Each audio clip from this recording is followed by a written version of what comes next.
Gênesis capítulo 50, versículo 20, diz o seguinte: Vós bem tentaste mal contra mim, porém Deus o tornou em bem, para fazer como se vê nesse dia, para conservar em vida a um povo grande.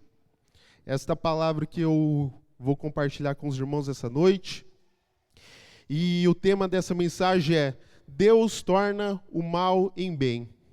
E aqui, este versículo, é José que está falando para os seus irmãos. E é muito interessante ver a resposta que José deu para os seus irmãos. A trajetória de José é um exemplo a ser seguido. Um exemplo de fidelidade inabalável no Senhor. Ele enfrentou diversas situações de injustiça em sua vida. E nada disso foi suficiente para ele se desviar dos caminhos de Deus. E por que hoje há tantos desviados e desigrejados?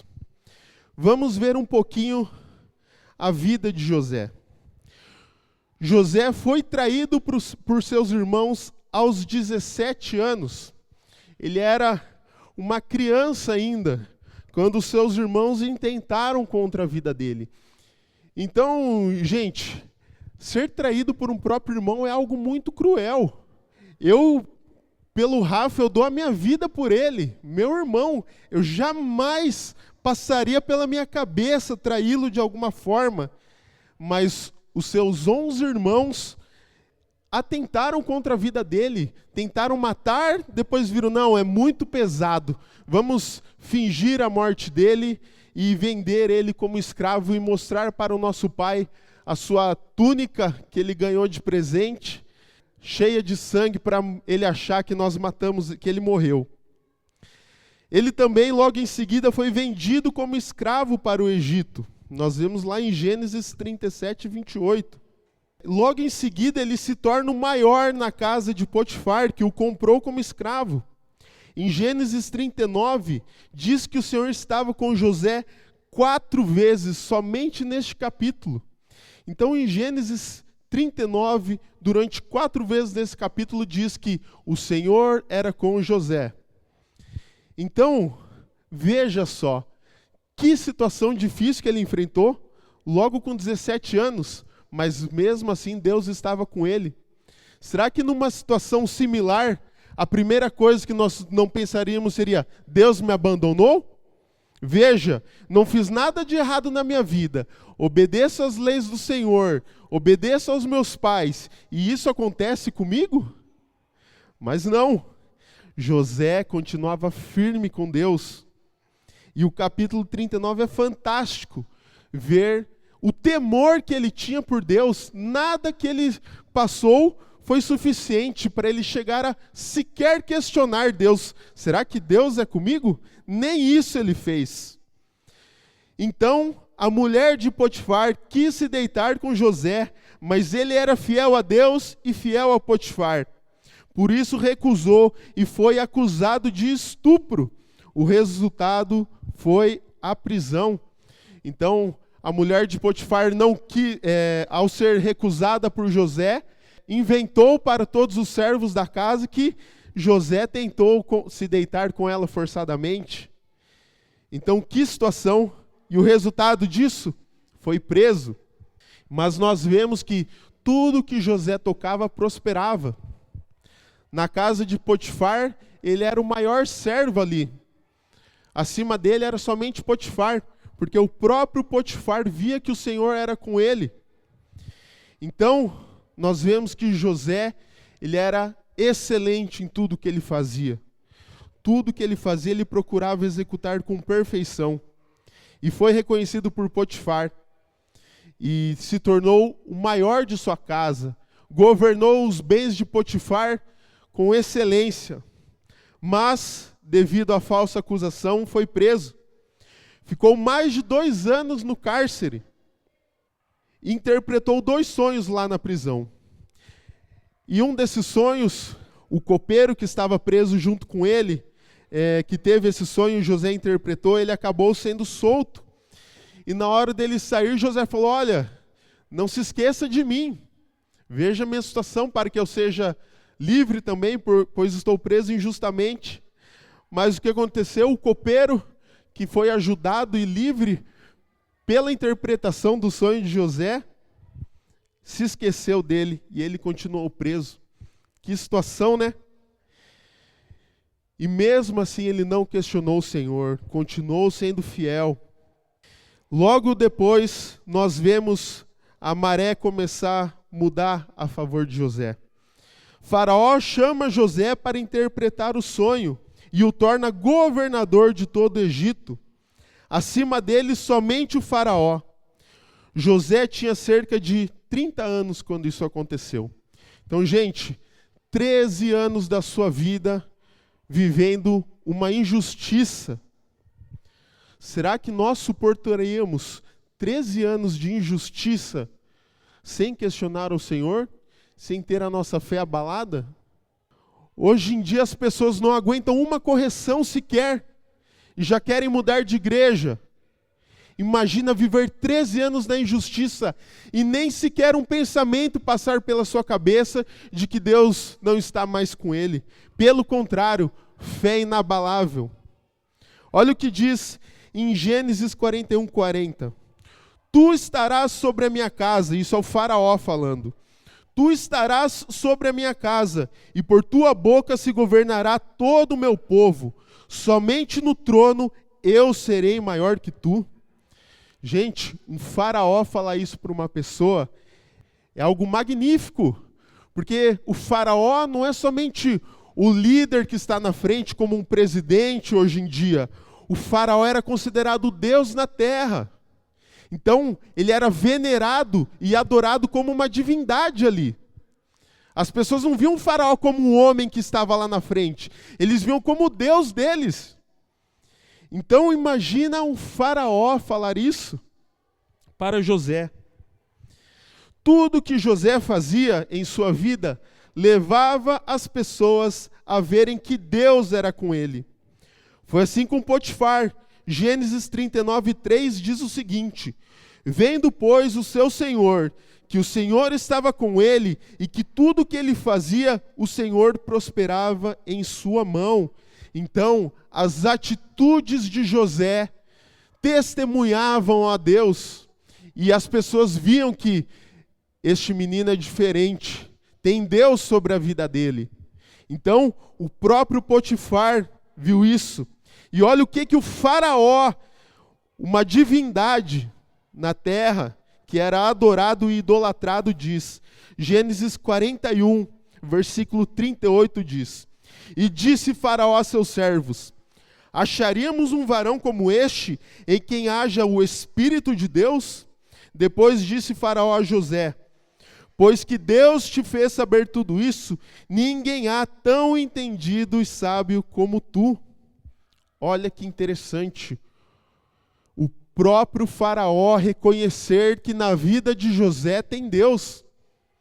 E reconhecer que Deus era sobre ele. Então, gente, não é qualquer coisa. O Faraó fazer uma afirmação dessa é algo extraordinário. É algo que somente Deus pode fazer usando as pessoas. Tudo isso aconteceu com José. Ele não buscava glória para si, mas sempre procurava uma forma de glorificar o nome do Senhor. Olha a resposta que José disse ao faraó, Gênesis 41:16. E respondeu José a Faraó, dizendo: isso não está em mim. Deus dará a resposta de paz a Faraó. Que interessante. Gente, José, ele teve um momento ali de brilhar, de poder fazer a sua, advogar a seu favor, porque ele foi tirado do cárcere e levado direto à presença do Faraó, para ser interpretado o sonho. Já pensou?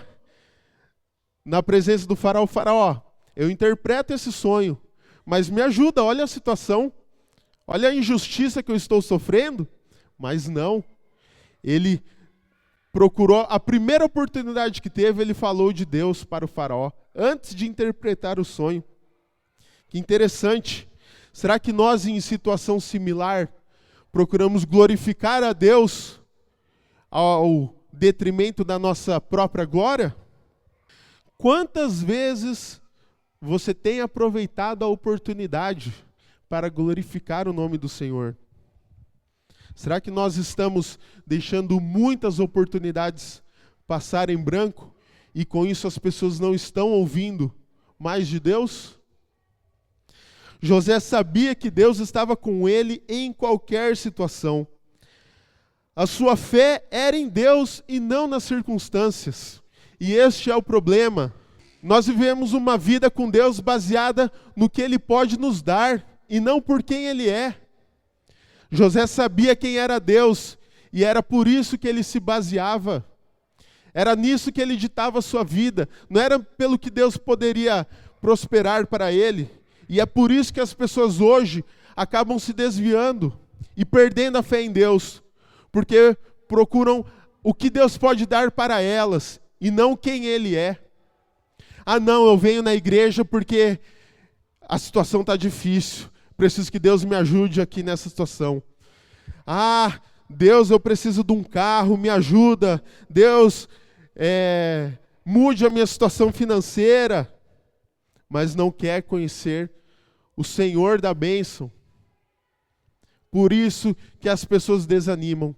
E aí quando os seus pedidos não são atendidos, acabam perdendo a fé, começa a faltar na igreja, não vem mais aos cultos, não quer mais falar para o pastor porque não está vindo, acha ruim do pastor mandar mensagem cobrando, porque não quer mais o compromisso, porque veio para a igreja pelo motivo errado. Nós devemos vir para a igreja porque nós amamos servir a Deus. Veja, hoje teve o Jogo do Brasil.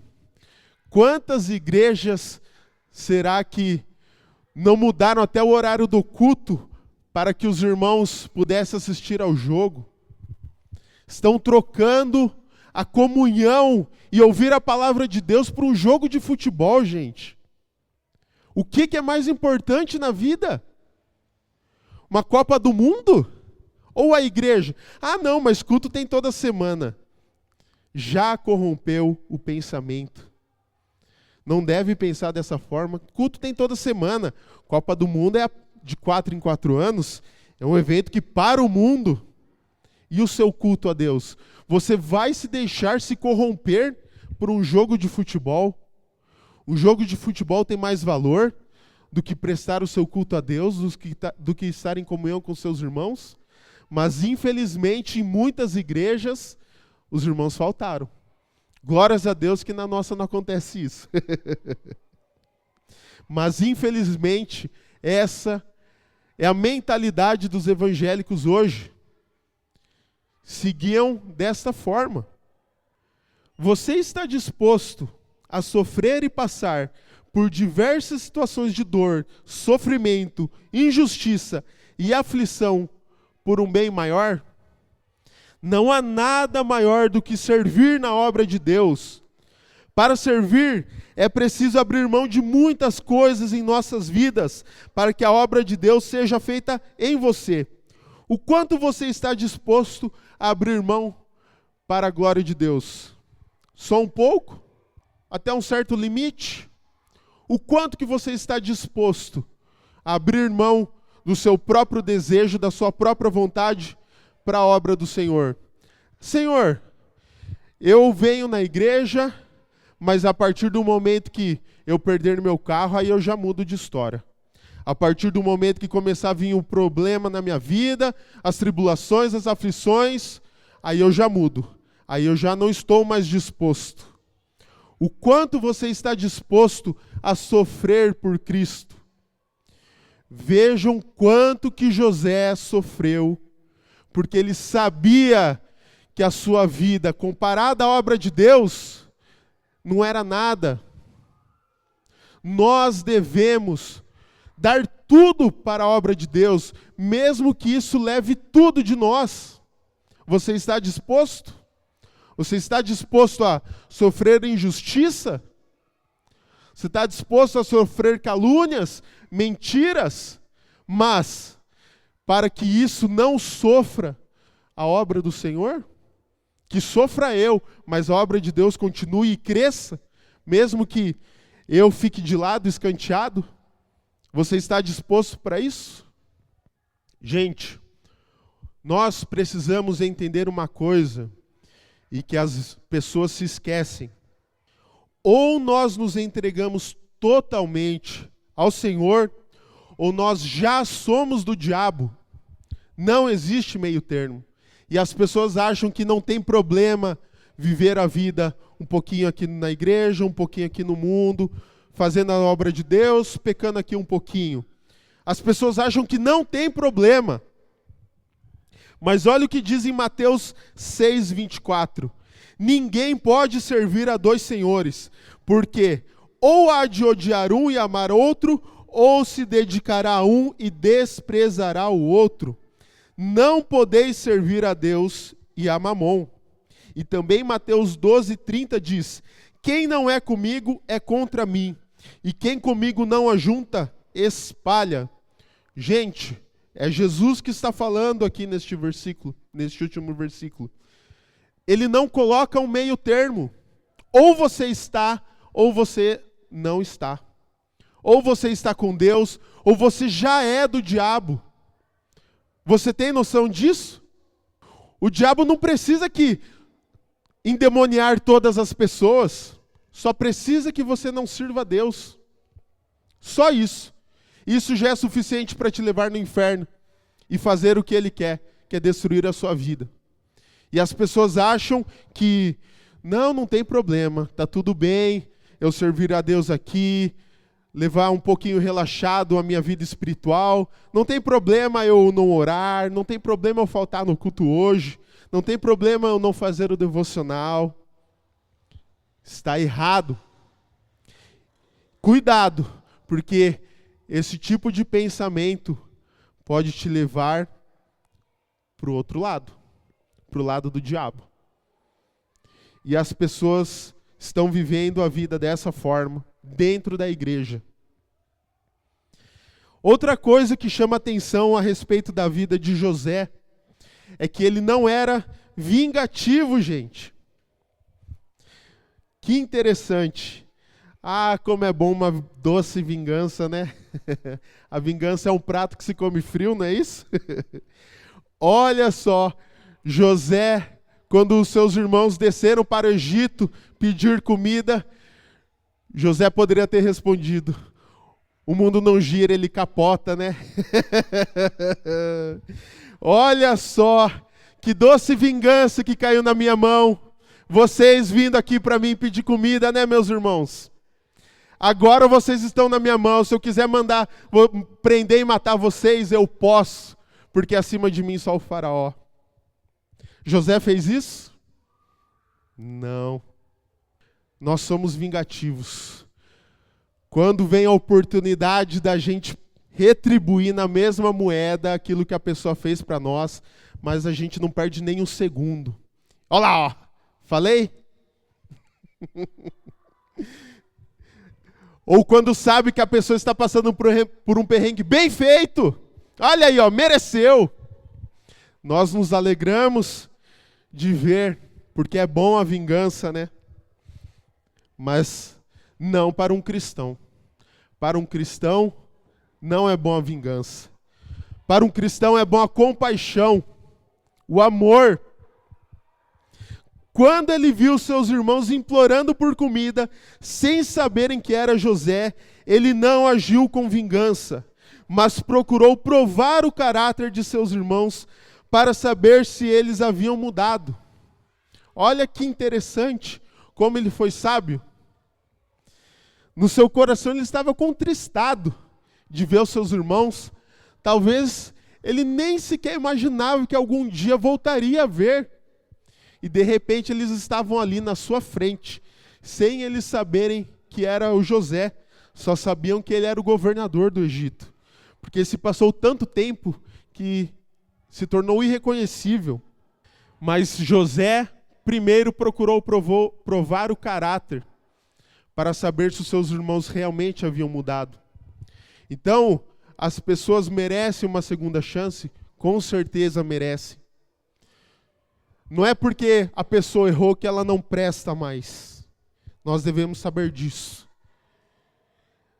Mas essa pessoa deve provar o caráter, deve provar que mudou. E os seus irmãos provaram que haviam mudado. Porque quando José estavam fazendo ali as suas provações de caráter, eles foram aprovados. Rúben, o primogênito, um dos principais que planejaram o atentado contra a vida de José, foi o primeiro a falar: não, se o nosso pai ficar sabendo, eu me coloco para que ele não sofra. Então veja a mudança de caráter que Rúben teve, que anos atrás vendeu o seu primogênito, agora quer dar a si mesmo para que o seu pai não sofra. Porque eles viram o quanto Jacó sofreu quando José morreu. Eles viram o amargo que ficou na vida de Jacó. Gente, quem na mesma posição não iria querer pagar na própria moeda com aqueles que te fizeram mal? Quando a vingança está em nossas mãos e a gente pode, e nós temos o poder de cumprir a vingança, será que nós agiríamos como José? Será que nós usaríamos de compaixão e de perdão? Romanos 12:19 diz: não vingueis a vós mesmos, amados, mas dai lugar à ira, porque está escrito: minha é a vingança, eu recompensarei, diz o Senhor. Este versículo referencia Deuteronômio 32:35. Gente, quem busca vingança é sinal que não aprendeu a perdoar. E quem não aprende a perdoar não vai para o céu. Não vai fazer parte do reino de Deus. Olha o que diz em Hebreus 12:25. Tendo cuidado de que ninguém se prive da graça de Deus, e de que nenhuma raiz de amargura brotando vos perturbe, e por ela muitas se contaminem. E no meio da igreja tem muitos irmãos com raiz de amargura no seu coração. Alguém fez mal para você, você levou isso para o coração, não perdoou. Fica remoendo, criando raiz de amargura. E olha o que está falando: brotando vos perturbe, e por ela muitos se contaminem. Então a raiz de amargura que você está permitindo crescer no seu coração, você não está contaminando só você, mas os seus irmãos, quem está do seu lado. Porque daí você começa a fofocar. Ó, tá vendo aquele irmão lá, sabe o que ele fez contra mim? Ó, fez isso, isso, isso. Você acha? Nossa, não acredito. Aí esse irmão vai para a casa do outro e fala: sabe o que o irmão fez com fulano? Fez isso, isso e isso. E começa a contaminação dentro da igreja. Por conta que um não soube perdoar e permitiu criar raiz de amargura. Por isso que tem muitas igrejas doentes por aí. Irmão um bicudo com o outro. Senta aqui, o outro, se vê que está sentado aqui, o outro vai lá. Mas dentro da mesma igreja. Sabe por quê? Não aprendeu a perdoar. Olha o mal que a raiz de amargura causa dentro da igreja. Isaías 43:25 diz: eu mesmo, sou o que apaga as tuas transgressões por amor de mim, e dos teus pecados me não lembro. Olha a posição de Deus em relação a me perdoar quando eu peco. É o Senhor que está falando aqui. Mas nós não queremos liberar perdão. Cuidado! Você está querendo ser maior do que Deus? Cuidado! Eu mesmo sou o que apaga as tuas transgressões. Gente, Deus tem poder para perdoar os nossos pecados. apagar as nossas transgressões. Não é riscar e escrever na frente, não. Fazer um borrão e escrever do lado. Deus apaga os nossos pecados. E dos teus pecados me não lembro. Olha que interessante que o Senhor está falando. Muitas vezes a gente quer perdoar, mas não quer esquecer, né? Ah, não, eu te perdoo. Mas olha isso, hein? Eu não vou esquecer do que você fez para mim, viu, meu irmão? Isso aí, ó, vou levar para o resto da minha vida, que eu vou saber o que você fez por mim. Gente, nós devemos esquecer a partir do momento que você libera perdão para alguém. Miqueias 7, versículo 18 e 19 diz: Quem, ó Deus, é semelhante a ti, que perdoas a iniquidade e que te esqueces da rebelião do restante da tua herança? O Senhor não retém a sua ira para sempre, porque tem prazer na benignidade. Tornará a piedar-se de nós, subjugará as nossas iniquidades e lançará todos os nossos pecados nas profundezas do mar. Olha que interessante o posicionamento de Deus para perdão. E a gente não quer perdoar quem fez mal contra nós? Você está querendo ser mais do que Deus? Não querendo liberar perdão por orgulho? Por vingança? Por raiz de amargura? Olha o que diz em Mateus 6,14. Porque, se perdoardes aos homens as suas ofensas, também vosso Pai Celestial vos perdoará a vós. Se, porém, não perdoardes aos homens as suas ofensas, também vosso Pai vos não perdoará as vossas iniquidades. Meus irmãos, tomem cuidado com a forma que você tem levado a sua vida. Porque se não aprender a perdoar o próximo, está se desligando do próprio Deus. E assim, nada do que você faz na igreja tem efeito, nem na sua vida espiritual e nem no reino de Deus. Porque a partir do momento que você não quer perdoar o seu irmão, Deus não vai te perdoar. Este versículo é muito explícito em relação a isso. Se, porém, não perdoardes os homens as suas ofensas, também vosso Pai vos não perdoará as vossas iniquidades. Gente, muitas vezes as pessoas estão aí há mais de 10, 15, 20 anos dentro da igreja, com a sua comunhão com Deus desligada, e as suas orações não estão chegando aos ouvidos do Senhor, porque você não perdoou alguém.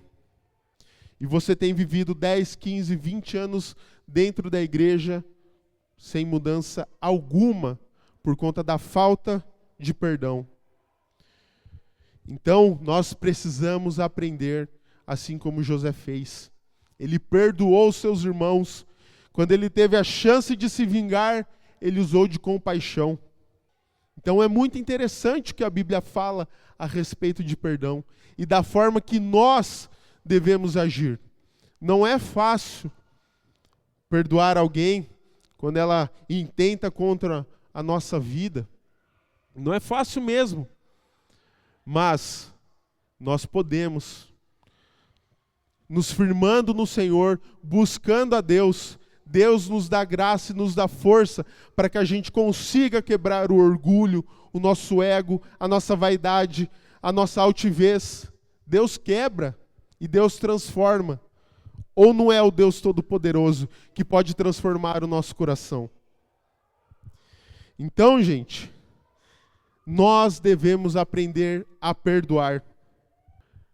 Olha que interessante, cerca de mais ou menos 1 ano e meio, há mais ou menos 2 anos atrás, Deus deu uma visão para Sofia, que o diabo iria usar algumas pessoas para destruir a minha reputação. Eu estou contando isso pela primeira vez para a igreja. Faz cerca de 1 ano e meio a 2 anos atrás. Deus mostrou para Sofia isso. Eu, em momento algum, procurei me defender. Tanto que já passou e essa situação já foi resolvida. E eu estou contando isso para vocês hoje. Porque Deus deu a graça e Deus deu a vitória. Mas muitas vezes, a gente, em situação que nós estamos sendo atacados, a gente quer advogar a nosso próprio favor. E eu poderia ter feito isso, porque eu tinha um argumento muito forte a meu favor. Olha só, gente, eu não sou essa pessoa que estão falando quem eu sou aí por fora. Olha a visão que Deus deu para Sofia. Tá vendo? Eu sou o certo da história, não o que estão falando de mim. Eu poderia muito bem ter falado isso, e o argumento era forte a meu favor, mas eu me calei. Eu fiquei quieto, não abri a boca para ninguém, e essa é a primeira vez que vocês estão escutando sobre essa situação. Porque eu entreguei nas mãos do Senhor. O sofrimento que a gente passa, a gente não tem que mostrar para as pessoas o sofrimento que nós passamos. Nós não devemos querer mostrar para as pessoas que nós estamos certos ou não. Deixa Deus resolver. A Bíblia fala, é necessário que haja contenda entre vós, para que os verdadeiros se manifestem. Então deixa que Deus vai resolver. Coloque nas mãos do Senhor. Se você for justo, se você for o certo da história, pode ter certeza que Deus vai cuidar dessa situação. E para a honra e glória do Senhor, Ele deu a vitória. Não para mim, mas para a igreja como um todo. Eu era o maior beneficiário, mas glórias a Deus por isso. Então nós não devemos querer provar quem nós somos. Nós devemos provar que nós somos servos de Deus. Eu estou fazendo a obra de Deus corretamente? Deus sabe do meu caráter? Eu estou agindo conforme a Bíblia? Eu estou obedecendo aos meus líderes e aos meus pastores?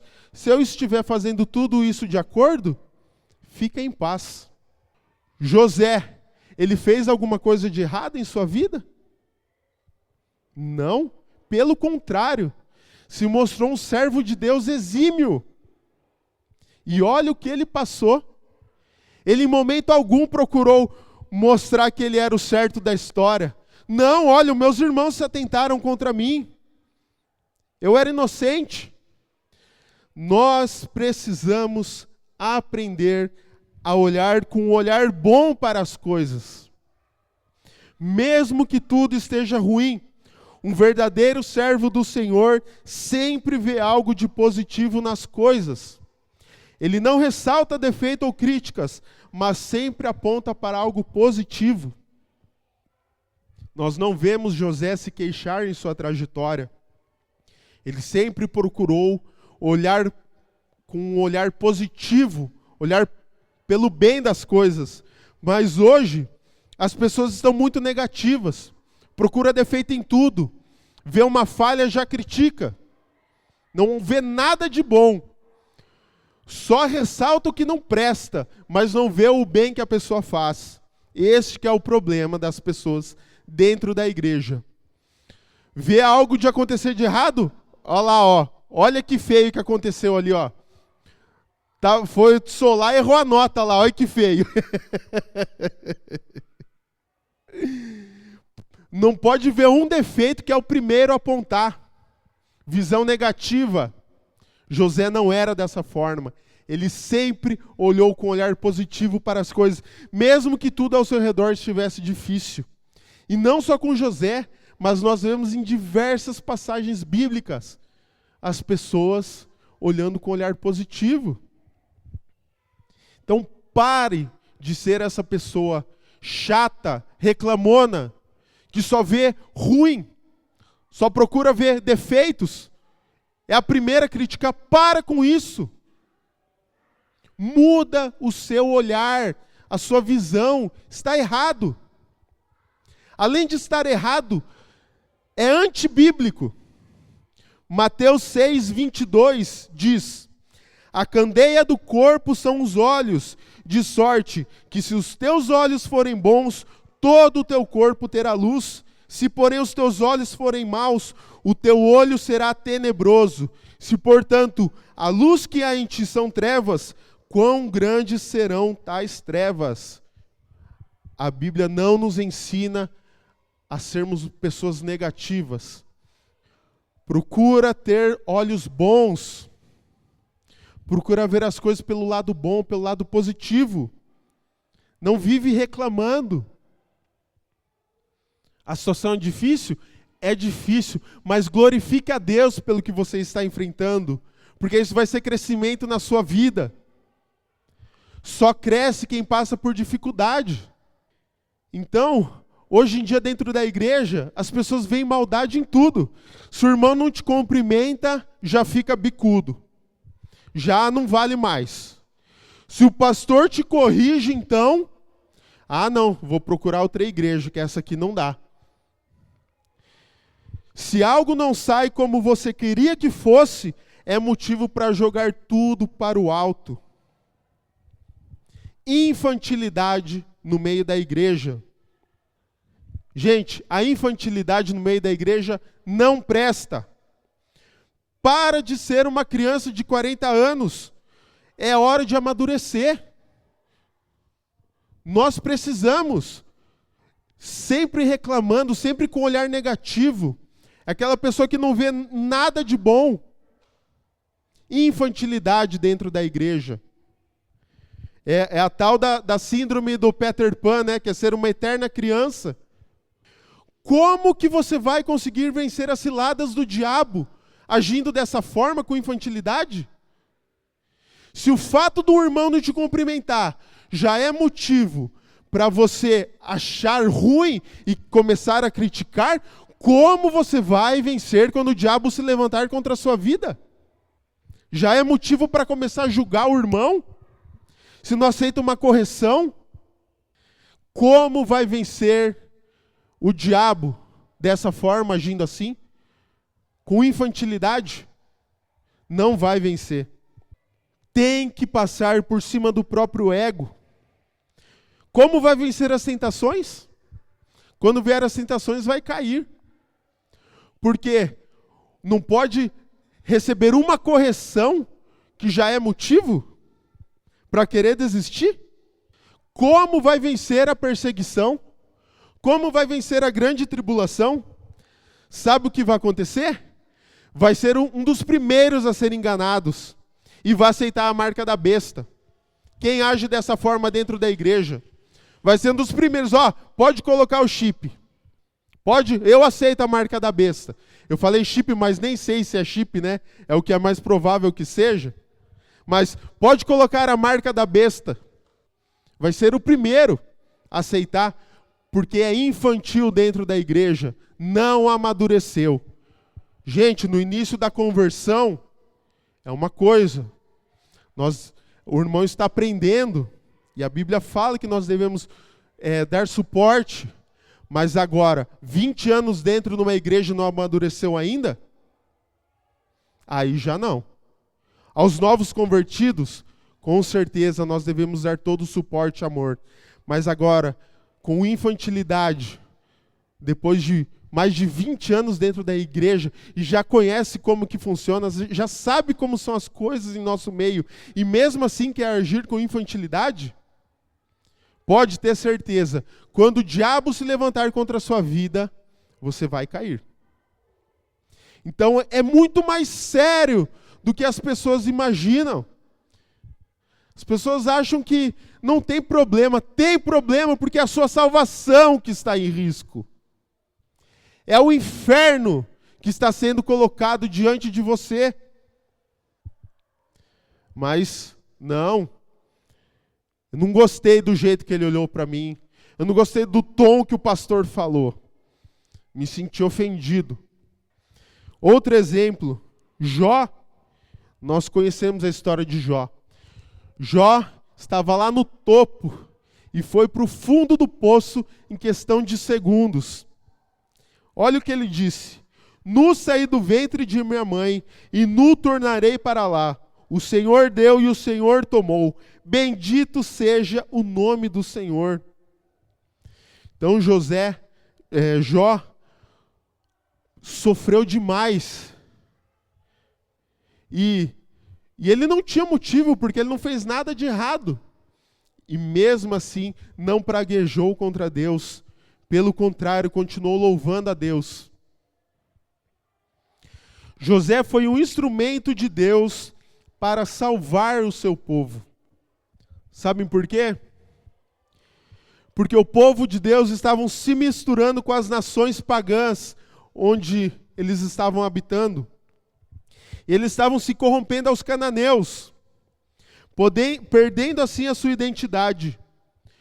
José foi o plano de Deus para tirar o seu povo daquele meio e ir habitar em Gósen, no Egito, preservando a identidade dos hebreus e culminando na nação de Israel. Olha o porquê que Deus escolheu José. Gente, José sofreu tanto, mas ele visava o bem maior, porque ele sabia que ele estava sofrendo, mas a obra de Deus estava sendo feita. Ele sabia que ele estava sendo injustiçado, estavam inventando mentiras a seu respeito, mas a obra de Deus estava sendo feita. Você está disposto a sofrer por Deus pelo bem maior? Você está disposto a ver a obra de Deus prosperar em detrimento da sua própria?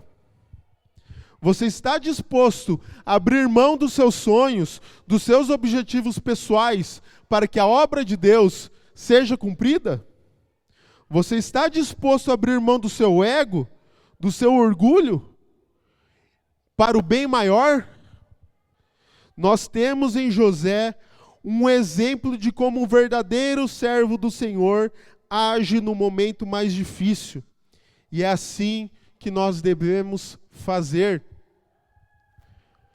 Gente, se eu tiver que sofrer para que o nome de Deus seja glorificado, amém, que eu sofra e que eu sofra muito, para que o nome de Deus seja glorificado e a sua obra continue acontecendo. Nós devemos ter essa mentalidade. Não devo procurar a minha autopromoção, o meu benefício próprio. Eu devo procurar que a obra de Deus seja feita. O Noel contou um pouquinho na semana passada, no aniversário da igreja, os perrengues que nós passamos para que hoje todos nós estivéssemos aqui, nessa igreja linda e maravilhosa. Mas não foi fácil, gente. Quantas coisas e bens materiais que foram perdidos para que a obra de Deus continuasse funcionando, para que a obra de Deus não parasse. Então, pastor, Binho, Érica, Noel, todos os que iniciaram este trabalho, todos nós abrimos mão de muita coisa. Nós perdemos muita coisa. Gente, se fosse colocar na ponta do lápis, em questão de prejuízo monetário, passaria de 1 milhão. Provavelmente, não é, pastor? Mais ainda. Eu chutei baixo. Você está disposto a perder uma oportunidade daqui a 19 anos, você ter 1 milhão na conta, vamos dizer assim? Ou você quer a sua própria promoção e deixa a minha vida espiritual de lado? Um servo do Senhor procura esvair-se de si mesmo para que a obra de Deus continue prosperando, continue andando e continue glorificando o nome do Senhor. Nós vemos que em tudo que José fez em sua vida, Deus estava à frente. Primeiro ele falava do Senhor, ele apresentava a Deus. Ele não procurou se autopromover. E é assim que nós devemos agir. Tudo que você fizer, faça para a glória de Deus. Se você prosperar e Deus estender as suas mãos de bênçãos em sua vida, amém, glórias a Deus. E use essa prosperidade para a glória dele ainda mais. Mas se você não prosperar, glórias a Deus, continue lutando pela obra de Deus da mesma forma, que Deus vai dar graça. É dessa forma que nós devemos lutar pela obra do Senhor.